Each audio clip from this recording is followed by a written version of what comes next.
Bom dia, pessoal. Bom dia. Sejam todos muito bem-vindos a mais um encontro do Café com Solução. Pra gente, esse momento que nós estamos aqui com o propósito de refletir melhor sobre como pensamos conflito, como pensamos solução. Quais as metodologias que nós temos que podem nos ajudar na condução dos conflitos, na condução de melhores relações, de que forma que nós, quais são as formas e os métodos que nós temos de conseguir conduzir nossos relacionamentos de forma mais pacífica, mais leve e que tragam soluções que realmente sejam sustentáveis. Essa é sempre a proposta. E nós estamos agora na série Educando para a Paz. Todos os nossos encontros agora de quarta-feira, nas últimas quarta-feiras e segue hoje assim.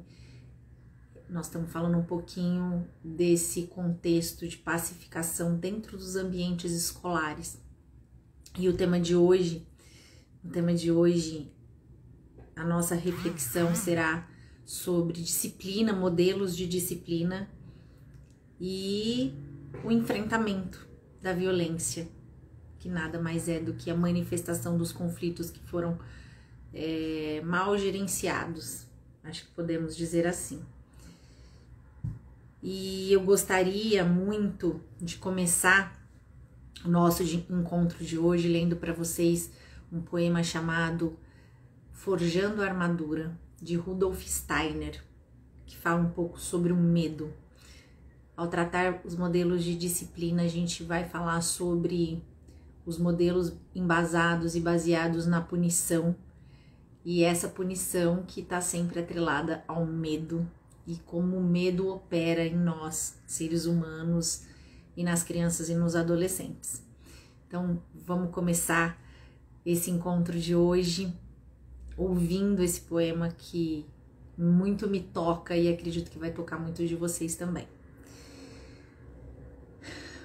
Nego submeter-me ao medo, que tira a alegria de minha liberdade, que não me deixa arriscar nada, que me torna pequeno e mesquinho, que me amarra, que não me deixa ser direto e franco, que me persegue, que ocupa negativamente a minha imaginação, que sempre pinta visões sombrias.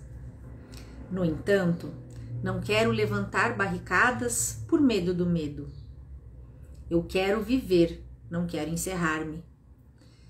Não quero ser amigável por medo de ser sincero. Quero pisar firme porque estou seguro, e não porque encobri meu medo. E quando me calo, quero fazê-lo por amor, e não por temer as consequências das minhas palavras. Não quero acreditar em algo só por medo de acreditar. Não quero filosofar por medo de que algo possa atingir-me de perto. Não quero dobrar-me só porque tenho medo de não ser amável. Não quero impor aos outros pelo medo de que possam impor algo a mim. Por medo de errar, não quero tornar-me inativo. Não quero fugir de volta para o velho, o inaceitável, por medo de não me sentir seguro no novo. Não quero fazer-me de importante, porque tenho medo de que, senão, poderia ser ignorado. Por convicção e amor, quero fazer o que faço e deixar de fazer o que deixo de fazer. Do medo, quero arrancar o domínio e dá-lo ao amor. E quero crer no reino que existe em mim. É lindo, né? Eu quis trazer esse poema para o nosso encontro de hoje, porque eu acho que ele resume muito do que o medo provoca em nós. E é muito importante nós começarmos a fazer essa reflexão dentro dessa proposta que eu trouxe hoje, refletindo sobre isso, sobre o quanto o medo, embora seja um dosador das nossas atitudes, ele também é um inibidor. Ele nos amarra, nos enrijece, cria em nós armaduras e nos coloca sempre numa posição de defesa. Então, acho importante a gente começar a reflexão de hoje a partir dessa proposta sobre como o medo nos direciona, como o medo nos impõe inúmeros limites, mas não limites positivos, nos impede, né, de expor nossas vulnerabilidades, nos impede de exercer nossos talentos na sua potência máxima, nos impede de falar com verdade, com sinceridade, com clareza. E medo está em muitos lugares, medo do julgamento, medo da punição, medo da reação das outras pessoas, medo de não se sentir capaz, medo de não ser aceito. São tantos os medos que nos norteiam e que vão cortando nossas asas, nos impede de voar, nos impede de ser livres, nos impede de colocar todas as potências que nós carregamos em nós, que todos os seres humanos carregam. Todo ser humano é uma potência em si, todo ser humano tem algo a ensinar, todo ser humano carrega talentos, mas muitos de nós passam toda a vida com esses talentos escondidos. Muitos de nós passa toda a vida com essas potências encalacradas, amarradas, presas dentro de nós, né? E por que isso? Porque o medo está operando, o medo está imperando, o medo está dominando. Eu acredito e gosto muito de pensar que é importante em alguns momentos da nossa vida, em algumas situações de tomada de decisão, o medo ser um direcionador do risco e nos ajudar e nos proteger, né? Para não nos colocarmos em situações em que temos risco, né? Risco de vida, risco de perdas. Por outro lado, tem que ser muito cuidadoso esse pensamento para que ele não se torne o senhor da nossa vida. Ele precisa ser o nosso aliado, mas não quem está nas rédeas da situação. E por que eu tô falando sobre medo? Porque o tema de hoje é modelo de disciplina e o enfrentamento da violência nas escolas. E a proposta que eu tenho é que a gente comece pensando dentro de nós, dentro de cada um de nós, o que a gente carrega de modelo de disciplina. Eu digo dentro de nós porque nós sabemos que existem aí normas, legislação, em todos os sentidos, colocando normas de conduta, como nós devemos agir, quais são as formas de combater, né? Então, dentro do direito penal, nós temos lá as consequências das nossas atitudes, né? Quando a gente comete um crime, tem lá as consequências penais pela prática desse crime. Quando nós estamos na escola, a escola tem lá a sua maneira de conduzir em disciplina, né? De conduzir as condutas transgressoras, depois do Estatuto da Criança e do Adolescente, dessa preocupação, né, com a criança e o adolescente sendo um detentor, né, de direitos, e dentro desse contexto e dessa nova abordagem contemporânea da educação e da pedagogia positiva, nós sabemos que a ideia é conduzir essa indisciplina, essa transgressão dentro dos ambientes escolares a partir de outros métodos que não os métodos tradicionais e que por tantos anos foram utilizados, como o da punição, por exemplo, né? Então, dentro do contexto normativo, legislativo, nós sabemos que existem aí várias regras, né? De como operar em determinadas situações. Mas a minha proposta aqui é que nós façamos um exercício interno de como em nós isso funciona, como nós pensamos a respeito disso. Qual é a forma que eu acredito que tenha resultado quando a gente trata do tema disciplina e indisciplina, transgressão. Quando nós falamos, principalmente dentro do ambiente escolar, acho que nós podemos começar a pensar dentro do nosso ambiente familiar e passar para esse segundo espaço, né? Onde a socialização é desenvolvida com potência, que são as escolas. Como eu penso? Quais são os meus modelos de disciplina e como eu os vejo?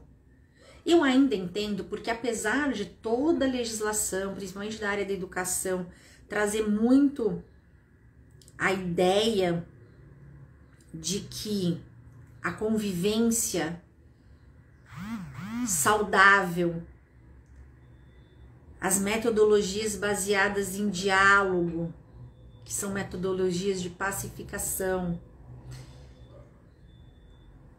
o acolhimento, o cuidado, trazer esses valores como base para cuidar de situações de indisciplina e de transgressão, apesar de nós termos, né, esses direcionamentos legislativos e essas diretrizes já traçadas em vários documentos, o importante é nós pensarmos como isso é para nós internamente. Se nós realmente compactuamos com esse modelo contemporâneo, ou se nós ainda acreditamos no modelo tradicional baseado na punição, né? Baseado no medo, porque a punição, por isso que eu trouxe o medo no início da nossa conversa, a punição, ela está muito atrelada ao medo. É uma forma de enfrentar situações de violência e transgressão baseadas no medo, nas perdas. E por isso eu trouxe essa proposta de pensarmos se isso realmente é positivo. Mas para pensar se é positivo ou se é negativo, primeiro a gente precisa fazer o exercício de como isso é para nós. Como nós fomos educados, a nossa geração foi educada. A minha geração foi uma geração que vivenciou ainda a educação embasada na punição e no medo. Eu tenho aqui as minhas próprias reflexões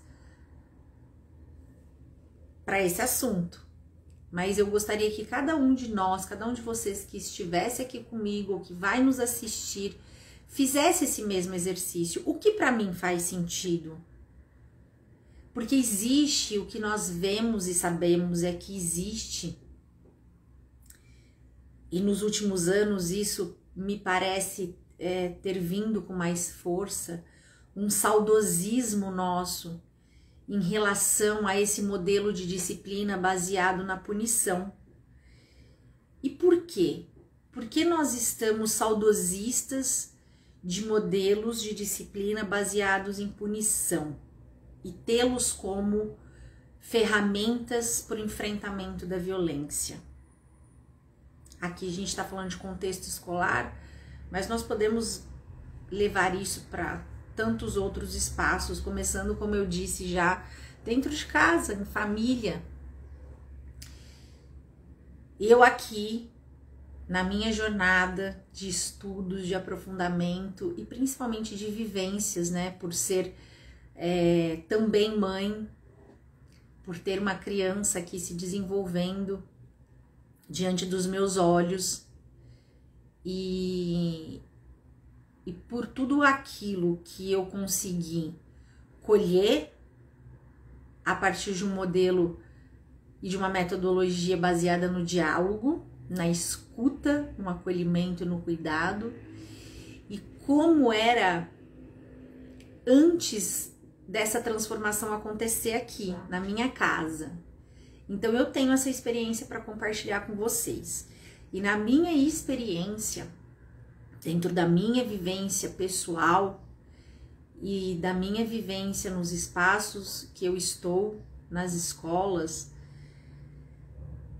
e nos diálogos e nos movimentos de escuta, o que nós temos, e também dados levantados através de pesquisas, né? Em todos os projetos que foram inseridos dentro das escolas, que tem como objetivo a pacificação, os relacionamentos e a convivência saudável, e os resultados que esses métodos baseados no diálogo, no acolhimento e no cuidado, os resultados positivos que eles trazem no desenvolvimento integral desses seres humanos, dessas crianças e desses adolescentes. Então, nós temos esses números, nós temos esses dados, nós temos pesquisas oficiais que nos trazem isso mapeado. Mas a proposta aqui é essa, de cada um de nós olhar para isso de uma forma individual. Você que é gestor escolar, você que é coordenador, educador, né? Qual é o seu modelo, em que você acredita e por quê? Eu acho que o mais importante, penso que o mais importante é a gente entender por que esse modelo ainda faz tanto sentido depois de tantos números nos mostrando o contrário. Por que que isso vem com essa forma tão enraizada em nós, que traz até saudosismo desses tempos, em que, num tempo passado, mas não tão remoto assim, o uso da violência para o combate da violência era uma prática comum e naturalizada, inclusive nas escolas, né? Tinham lá as palmatórias, e depois vieram outras formas de punição nesse modelo de disciplina apoiado no medo, apoiado no controle, apoiado na imposição de um manda e o outro obedece. Por que que nós estamos tão saudosos desse tipo de modelo, ainda que todos os estudos, todas as pesquisas, todas as vivências, todas as experiências e todos os projetos mapeados nos mostram que os melhores resultados foram adquiridos a partir do acolhimento, do cuidado e dos métodos dialógicos e conversacionais de solução de conflitos e de controle organizacional mesmo de conduta.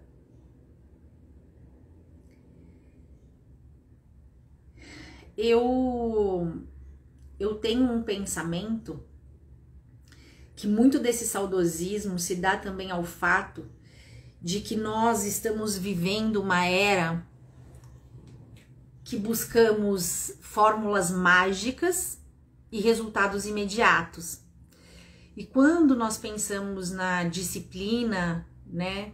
Quando nós pensamos no regramento, na organização dos espaços, na organização das condutas nesses espaços,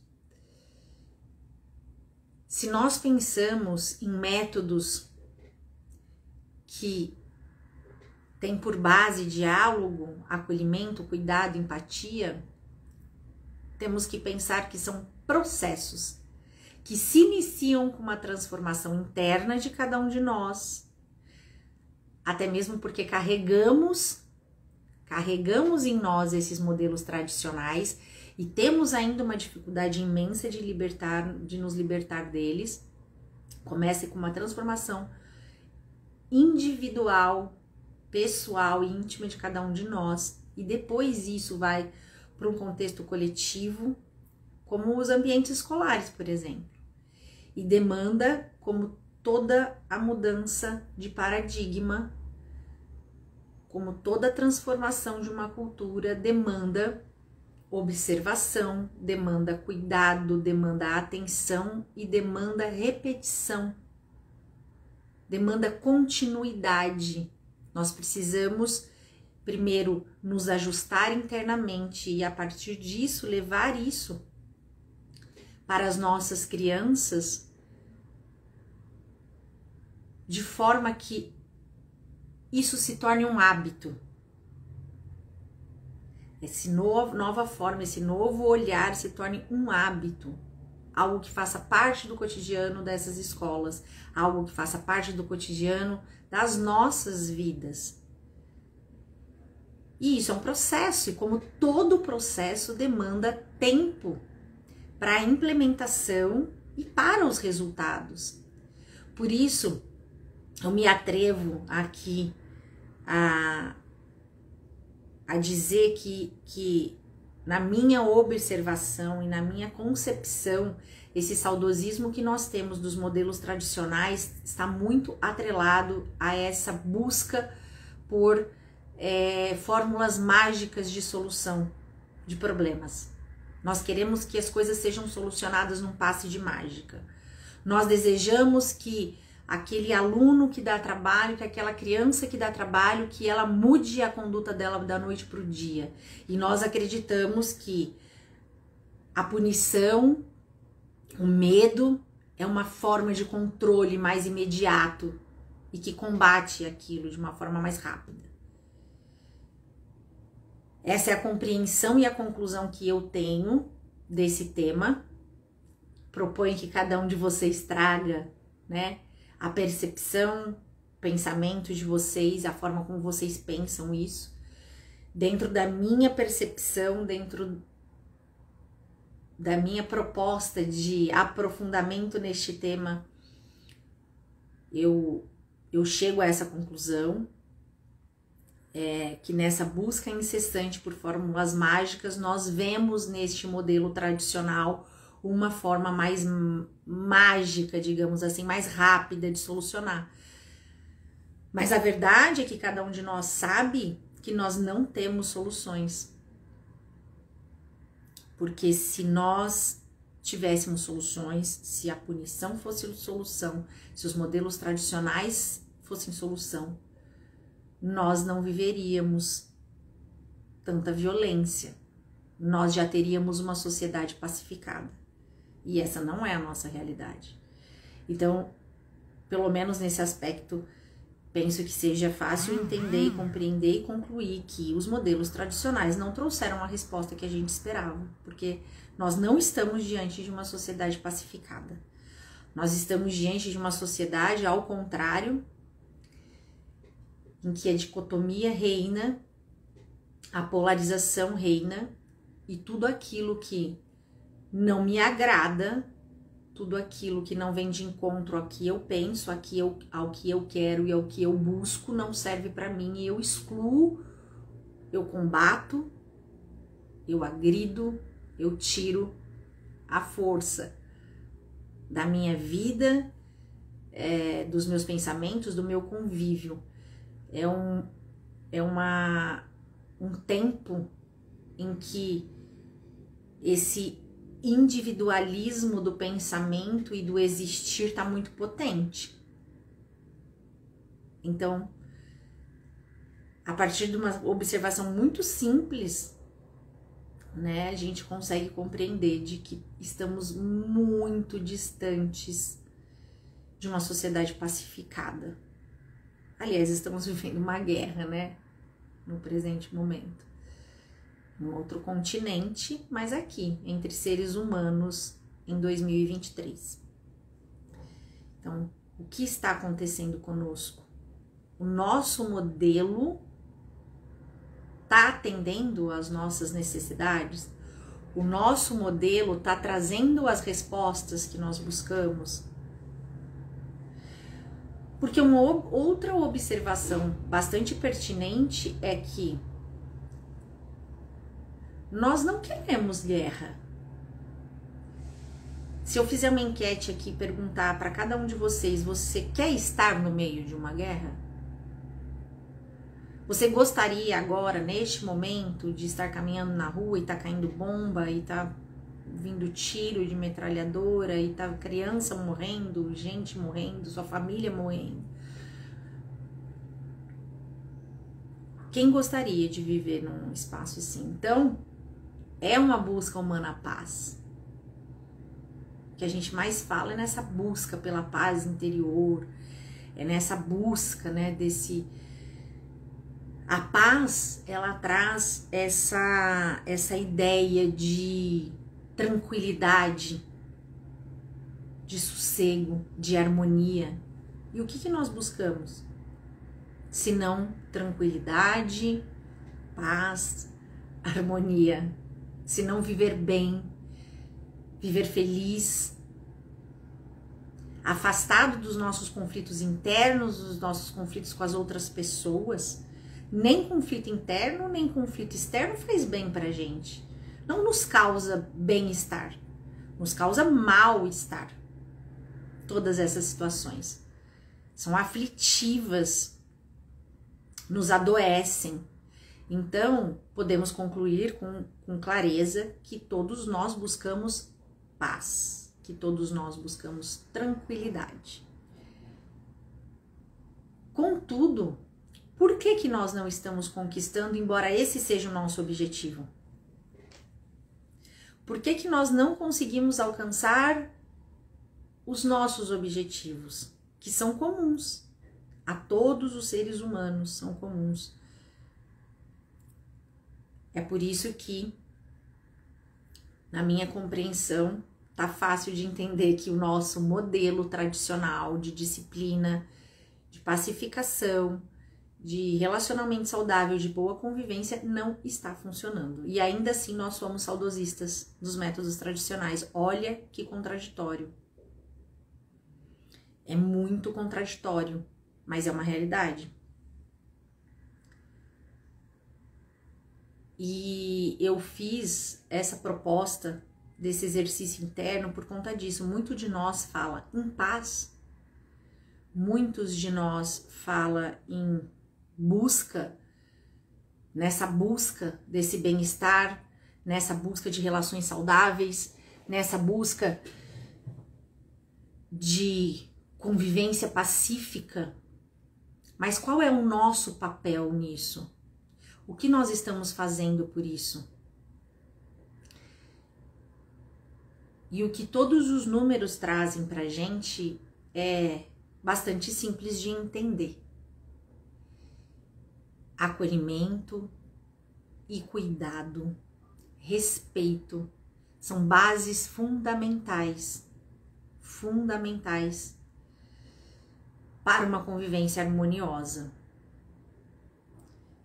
E o meu papel aqui, como gestora de conflitos, como facilitadora de círculos de comunicação não violenta, como no papel de mediadora de conflitos, é dizer a vocês que nós temos metodologias para nos auxiliar no desenvolvimento de competências socioemocionais que nos levam a atingir esses objetivos na busca dessa convivência saudável, na busca dessas relações saudáveis.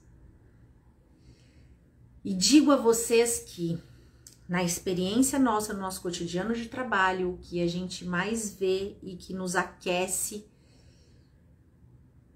e nos dá energia para continuar falando sobre isso o tempo todo, insistir nesse assunto o tempo todo, é que nós vemos a potência que o acolhimento, que o cuidado, que o diálogo, que a escuta, que a empatia tem, inclusive e especialmente na condução da disciplina e no enfrentamento da violência a partir disso.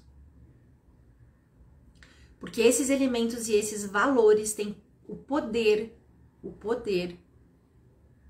de conduzir, de nos conduzir de forma que tenhamos atitudes pró-sociais, tenhamos atitudes que sejam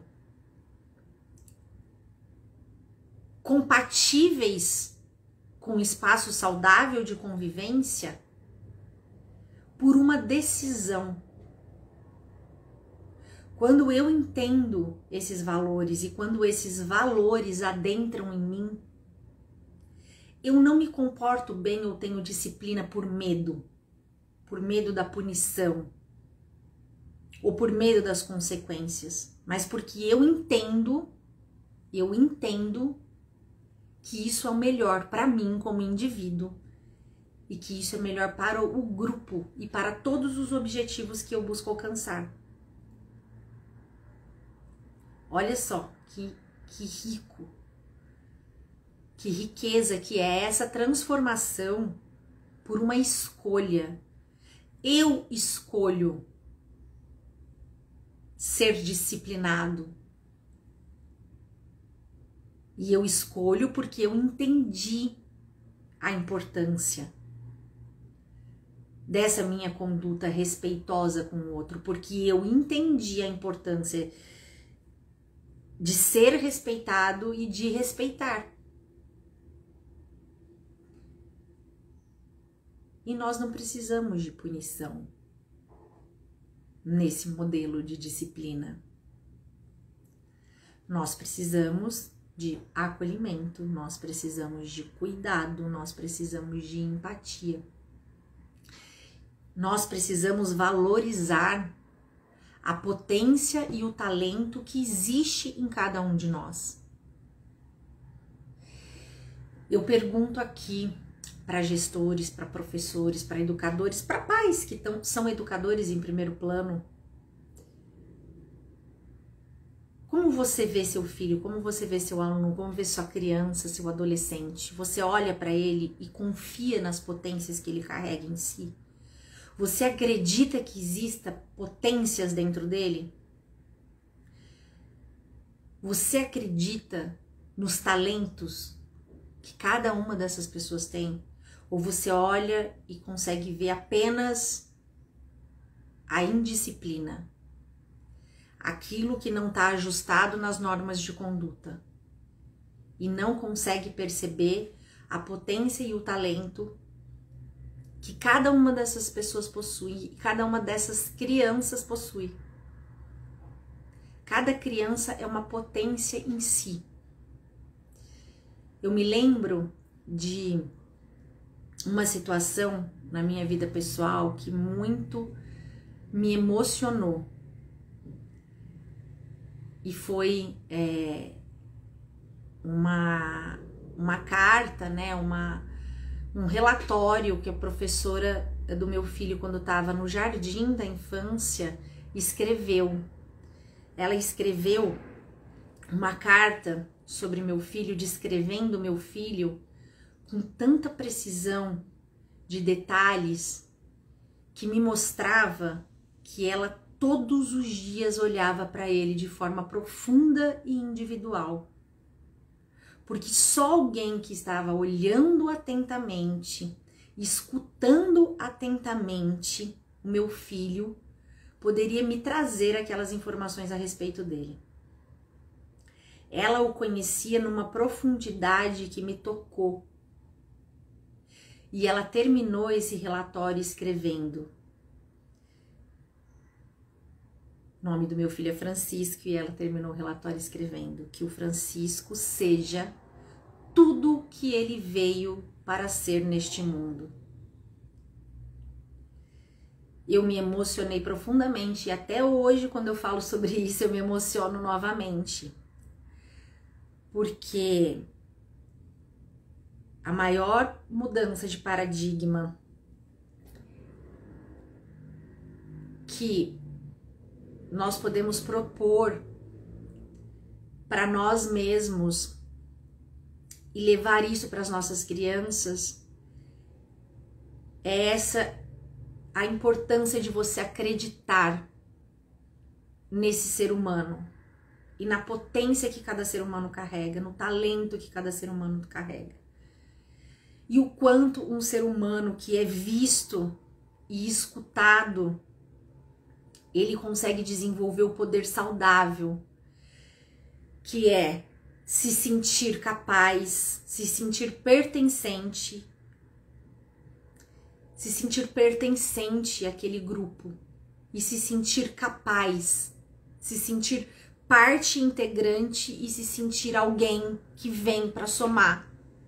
Eu importo para esse grupo. E se eu importo para esse grupo importa para mim. E nesse exercício, esse ser humano, ele consegue fazer com que todos os seus talentos venham para fora em sua potência máxima. E nada disso é possível num ambiente operado pelo medo.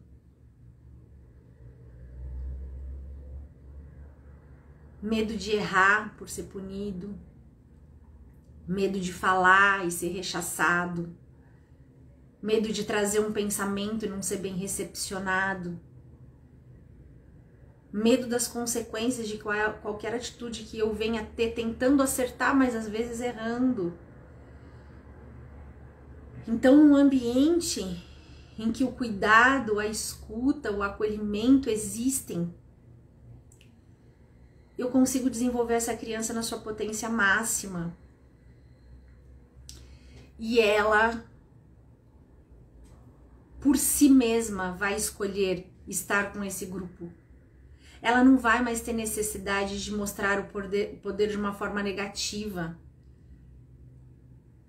Quantas das manifestações de violência estão atreladas à necessidade de não só se proteger dos medos, mas de impor uma manifestação de poder que não veio de forma positiva e benéfica e saudável, e aí se manifesta de forma negativa.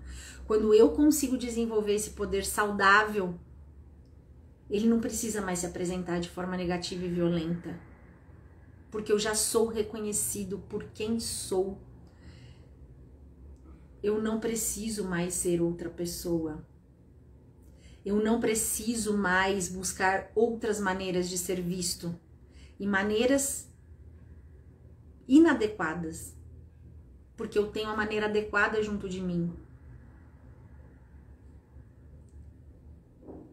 Vejam o quanto nós tornamos e o quanto essa escola que tem este olhar e se alia e traz essas metodologias para si e integra essas metodologias no seu espaço, o quanto de riqueza ela produz para o mundo.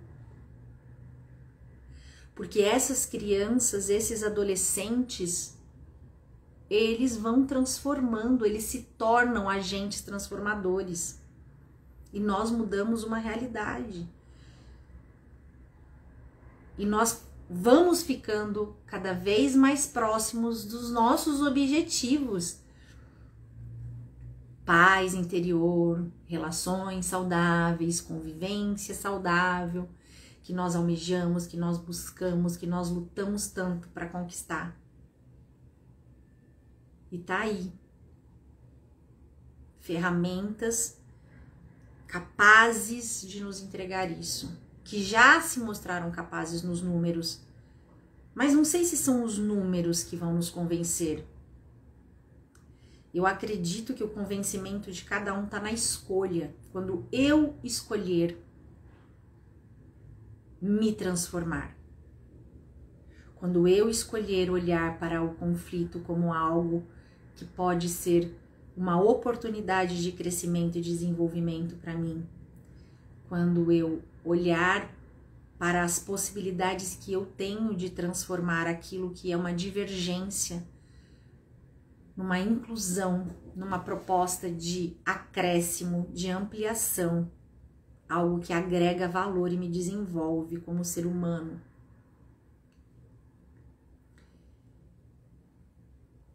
Essas metodologias, tem a proposta de nos fortalecer como seres humanos que somos e, como seres humanos, gostando ou não disso, estamos integrados. A atitude de um de nós vai impactar diretamente na vida dos demais. E isso ficou muito claro. A pandemia que vivemos recentemente trouxe muita clareza em relação a esse assunto. Não adiantava um ficar em casa, né? Não adiantava uma pessoa se proteger. Não adiantava uma pessoa usar máscara. A atitude de um impactava no coletivo e isso é uma realidade. Embora muitas vezes a gente não queira aceitar, nós estamos todos conectados. Todos. Nós somos parte de um todo.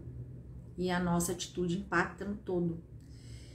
Então não adianta os números nos mostrarem que os modelos contemporâneos de disciplina são muito mais eficazes para o enfrentamento da violência se dentro de nós ainda existe um saudosismo em relação aos métodos tradicionais. E se nós ainda não conseguimos compreender e entender o porquê que esse saudosismo existe em nós, por que eu ainda quero permanecer no mesmo lugar, fazendo do mesmo jeito, embora esteja aí uma realidade diante dos meus olhos me mostrando que desse jeito não está funcionando. O que nos faz permanecer fazendo as coisas do mesmo jeito quando tudo nos mostra que desse jeito e desse mesmo jeito não está funcionando? Repito, se estivesse funcionando, nós estaríamos diante de uma sociedade pacificada, nós não estaríamos vivendo uma guerra, nós não estaríamos vivendo essa situação climática exacerbada que estamos vivendo, nós não estaríamos vivenciando tanta situação de bullying, tanta situação de agressão, tanta situação de assédio. Nossa sociedade já estaria num outro patamar. Fica fácil compreender que não está funcionando, fazer do mesmo jeito, usar as mesmas ferramentas. É urgente essa transformação nossa interior. Porque não adianta, eu sempre costumo falar isso quando eu converso nas escolas, não adianta fazer uma capacitação, uma formação de educadores e de gestão em metodologias conversacionais, seja comunicação não violenta, seja mediação de conflitos, seja processos circulares, seja práticas restaurativas, que são a nossa base aqui, nossa base de ferramentas. Não adianta eu fazer uma formação se não vier com isso uma transformação interior na forma como olhamos, pensamos e agimos, na forma como respondemos, porque não é só sobre o que eu levo para as crianças, o conhecimento e a educação que eu levo para essas crianças e para os adolescentes, é como eu me comporto diante disso, é como eu, educador, me comporto diante de um conflito, é qual o modelo de disciplina que eu tenho inserido em mim. E vejam que tudo isso que eu tô colocando não é criticando, porque todos nós fomos ensinados desse jeito, nós aprendemos assim. A minha geração, por exemplo, foi educada dessa maneira. Era a forma, mas não atende mais. Não tá errado esse modelo estar em nós, mas a proposta é que possamos repensá-lo, que possamos ressignificar a ideia que temos de disciplina, que possamos ressignificar o que disciplina significa para nós, né? Como nós a vemos, Porque a partir do momento que a gente embase, que o nosso modelo está embasado na punição, no medo, na perda, a gente já vê que é negativo. Nós não estamos construindo, nós estamos ensinando sobre perdas, não sobre ganhos. Sobre o que você perde quando você está diante dessa situação, não sobre o que você pode ganhar. Então, nosso olhar está sendo negativo. A proposta é transformar num olhar positivo. O que eu posso ganhar a partir disso? Como eu restauro uma relação? Como eu conserto? Quando eu estou transgredindo uma regra, uma norma de conduta, quando eu tô agredindo um amigo, quando eu tô transgredindo uma regra, quando eu estou falando de forma pejorativa e negativa de um professor. O que é essa minha atitude, o que esse meu comportamento esconde sobre mim? Entender o que está por trás desses comportamentos desafiadores é a chave para encontrar as soluções. É a chave para que a gente pare de remediar essas situações e encontre soluções. É entender, e a gente só vai conseguir entender o que esconde esse comportamento desafiador se nós abrirmos a nossa escuta, se nós formos curiosos em relação a essas pessoas e se nós acreditarmos de verdade que essa pessoa, ainda que transgressora, ainda que indisciplinada, ela carrega dentro dela potência e talento. E a gente pode conseguir trazer este talento e essa potência para fora e fazer esse ser humano se desenvolver de uma forma integral e com um comportamento ético e próprio social, transformando esse ser humano. Mas isso se entendermos o que esconde esse comportamento desafiador. E não é punindo esse comportamento que a gente vai ter a chave que abre essa porta em nossas mãos. Essa chave só chega com a compreensão e o entendimento do que esse comportamento esconde. Ajudar essa criança e esse adolescente a entender o que esse comportamento esconde e, a partir disso, compreender que essa forma de agir está prejudicando a ele, faz com que ele queira fazer diferente. Isso é muito importante. Nós compreendermos isso é muito importante. Nós temos uma necessidade de controle sobre o outro, uma necessidade de querer que o outro faça da forma que colocamos, simplesmente porque é assim que tem que ser feito. Antigamente era assim, né? Nós fazíamos porque esse é o certo. Mas não funciona mais na sociedade de hoje. Nós não estamos conseguindo. E uma máxima que a gente já tem em nossas mãos é que o ser humano e a pessoa humana, ela não se determina pela vontade de terceiros ou por imposição.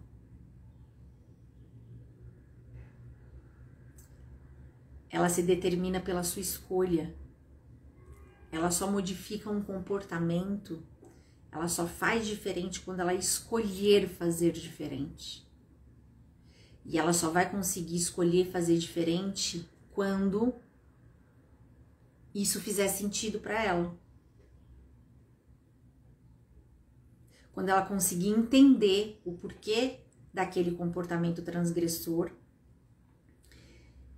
o que aquele comportamento transgressor está trazendo para ela de resultado e o que ela pode ganhar se ela mudar de atitude. E educadores quando assumem este lugar de auxiliar nesse entendimento, consegue ganhar e ter a potência máxima desse ser humano em desenvolvimento. E essa é a proposta das metodologias conversacionais e dialógicas na busca por essa convivência mais saudável, na busca dessa potência, a partir do acolhimento, do cuidado, da escuta, conseguir transformar esses seres humanos em seres humanos éticos, pró-sociais e que consigam entregar para o mundo o melhor que há em si, inclusive em relação aos seus talentos. É essa a nossa proposta aqui. Eu vou agradecer aqui a presença de todos vocês que estiveram com a gente aqui, que estiveram comigo aqui online, que passaram por aqui, todos aqueles que virão. Eu deixo aí um bom dia, uma boa tarde, uma boa noite, e que eu possa ter tocado cada um de vocês de alguma maneira, que eu possa ter deixado reflexões que vão fazer a diferença nas escolhas que farão daqui para frente. E vocês, educadores, né, gestores escolares, nós pais que somos educadores em primeiro plano, os educadores dentro dos ambientes escolares, todos os colaboradores da escola, coordenadores, todas as pessoas que atuam com educação, que nada mais é do que o desenvolvimento, o auxílio de seres humanos.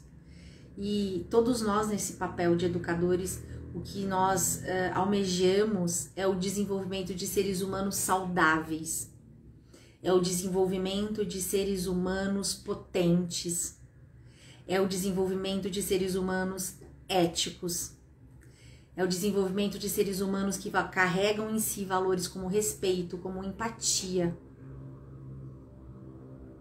na sua essência e dentro de si, e que exercitam isso no seu cotidiano, na sua vida e nas suas relações. É isso que nós almejamos. A proposta é caminharmos juntos nesse sentido, com métodos que têm se colocado como altamente eficazes nessa proposta. Mas para isso, eu fecho a minha fala de hoje dizendo: não tem formação, não tem capacitação, não tem oficina, não tem workshop que transforme se essa não for uma decisão pessoal. Se nós não nos transformarmos em primeiro plano, nós só vamos conseguir levar isso adiante se essa transformação começar em nós mesmos. Essa é a proposta. Porque, como a gente falou bastante hoje, não é na imposição e não é na punição que nós conseguimos extrair do outro resposta. Nem disciplina, nem aderência às normas de conduta pró-sociais. É sempre uma escolha, que cada um de nós possamos pensar diferente e fazer novas escolhas, mudar a nossa maneira de fazer com o entendimento de que, da forma que estamos fazendo, vamos continuar colhendo os mesmos resultados, não vamos atingir os resultados que nós almejamos. É isso, gente. Uma excelente quarta-feira para vocês, uma excelente semana. Obrigada pela companhia. Dé, obrigada, viu? Vi você aqui. E a todo mundo que esteve aqui comigo hoje de manhã, várias pessoas já passaram por aqui. Muito, muito obrigada. Um beijo aí para vocês. Tchau, tchau.